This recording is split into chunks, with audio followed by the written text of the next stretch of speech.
বৌমারা, আপনাদের কেন যদি আমার মাইকের আওয়াজ যায়, অল্প কিছু টেকনিক অবলম্বন করলে আপনি আপনার শাশুড়ির মন জয় করতে পারবেন। শাশুড়িরা আসলে বেশি কিছু চায় না, আগের জামানার মানুষ তো, এদেরকে ওইভাবে হাত করতে হবে। মাঝে মাঝে একটু শাশুড়ির মাথায় তেল দিয়ে দেন, চুলে তেল দিয়ে দিবেন আর কি, মাঝে মাঝে চুল আশ্রে দিবেন, এগুলো কিন্তু খুব পছন্দ করে শাশুড়িরা। ওনার প্রেশারটা একটু মেপে দিবেন, ডায়াবেটিক্সের ওষুধটা খাইলো কিনা সময় মতো খোঁজ নিবেন, কি পছন্দ করে খেতে একটু রান্না করে দিবেন। যেই বক্তার ওয়াজ শুনতে পছন্দ করে ওই বক্তার ওয়াজগুলো ডাউনলোড করে শাশুড়ি আম্মাকে দিবেন, ইসলামী বই দিবেন। দেখবেন বয়স্ক নারীরা মাহফিল যেতে খুব পছন্দ করে, ওয়াজ শুনতে খুব পছন্দ করে, নবীদের কাহিনীগুলো শুনতে পছন্দ করে। বসায় বসে একটু কাহিনীগুলো শোনাবেন।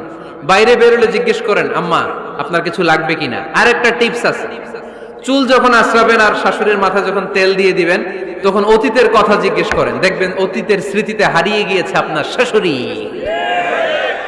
কি জিজ্ঞেস করবেন জানেন? জিজ্ঞেস করবেন, আম্মা জান, মুক্তিযুদ্ধের সময় আপনার বয়স কত ছিল? ওই সময় মুক্তিযুদ্ধের সময় আপনাদের এলাকায় কি কি হয়েছিল মা? আরেকটা প্রশ্ন করবেন, মা বিয়ের সময় আপনি কেমন ছিলেন? ওই দিন দেখবেন বুড়ি আর বুড়ি নাই, জোয়ান হয়ে গেছে। ওই দিন বলবে, মা আমি অনেক সুন্দরী ছিলাম, আমার মাথায় অনেক চুল ছিল, আজকে নাই। আমগো গ্রামে আমার সাথে সুন্দরী মাইয়া ছিল না।